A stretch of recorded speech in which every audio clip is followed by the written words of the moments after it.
Okay, final most complex Warrior 2 conditioning drill. So just to recap, we've covered Warrior 2 lunges, horizontal overhead. We've covered Warrior 2 switches. And people like Sean who struggle with having the names, those names are gonna make your life so much easier because then we can just be like, oh, a Warrior 2 lunge, oh, a Warrior 2 switch. So commit those names to memory because then you just have a little toolbox that you can just pluck things from and make a nice, well-rounded conditioning circuit. All right, so let's go to Warrior 2 to Skandasana. Simon's gonna demo this one. This is assuming, do you need to warm up your Skandasana at all? Okay. He's ready to rock and roll, just ready at all times. Okay, so find your Warrior 2 stance, guys. Follow Simon. Wide stance, external rotation, making sure we integrate that little hip swivel there.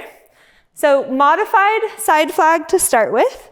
So inhale, shift the weight into the backhand. Level 1 is keeping the mace in that elbows wrapping in, shoulder pack position, and just finding depth in his outside lunge. So here, or his Skandasana. Skandasana translates as attacker's pose. So deep hip hinge. Eventually he'll be pressing his mace straight out. So again, come back to Warrior 2, hit that Warrior 2. Let's find that internal rotation of the back leg. Yep, it's gonna be a new one for you. Good. And transition, mace comes to heart, prayer, and then modified first, leaning back against the weight of the mace. Notice he's pulling his toes up so that he gets maximum hamstring and adductor stretch. Again, hit that Warrior 2. So level 1, just start with the basics of sway. So there's 5 degrees of freedom here. Let's name them. So go ahead and just do a few reps of the modified. He's got his heave, his sway, his surge. His body is yawing and rotating, and it's pitching. There's 5 degrees of freedom there. Eventually, let's press the mace out to two-handed flag. Notice he's got leverage in his mace. The globe is angling back. His shoulders are packed. His lats are on. Good. Back to Warrior 2, either modified or full side flag.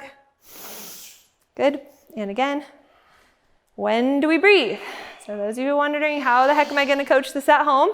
First, you got to practice Kinesiolyoga with the light club and master it in your own body, and then apply your mace mechanics. Grip conformation, shoulder pat, crown to coccyx alignment, plus all those verbs. Lift, draw, spiral. It takes practice, but once you own it in your own body, it's going to come really, really naturally. Common misalignment are the heel lifting, the back heel lifting. Don't worry, you don't have to demo the misalignment. I'll just name them. Common misalignment is the knee caving in, so we really want to make sure we find maximum torque. Okay, so find your Warrior 2. Everyone hold Warrior 2.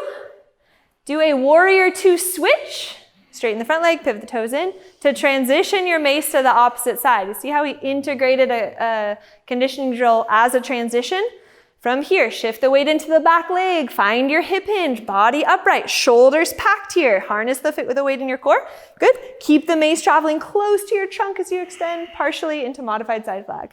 Again, find your sway, find your sit back. Good. And back to modified side flag. The backhand is just heightening that proprioceptive awareness of where his body is in space. Eventually, he'll be pressing it out into two-handed flag. Good. And in his two-handed flag, shoulders are packed. Again, crown to coccyx alignment.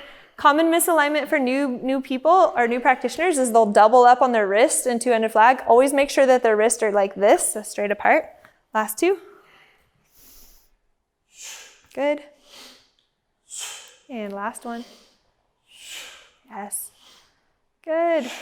Awesome. And recover. Mason center, chugging breath. Inhale. And exhale.